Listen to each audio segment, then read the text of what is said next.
Hey guys, welcome back with me again in this channel. On today's tutorial, I'm going to show you how to get this picture shadow effect in the CapCut mobile. So first, just add the image that you want, and then here go to filter, click on the mono category, and then select the black and white filter that you like.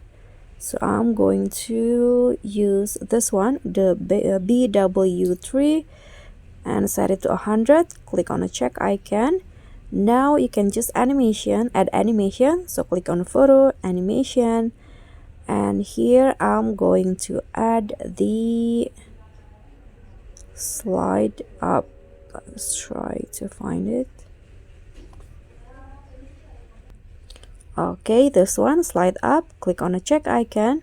Then after that, just duplicate the image. So click on the image and go to duplicate.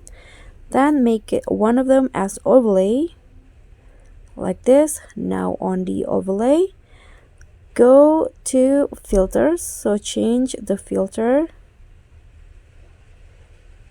and then select the style category.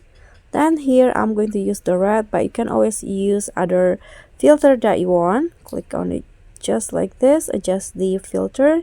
Now move the overlay a bit to the side.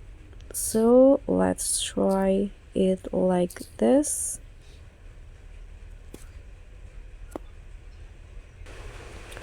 So here is the result. And that's all from me. Thank you so much for watching. Don't forget to like, comment, and subscribe, and also click on the thanks. Bye.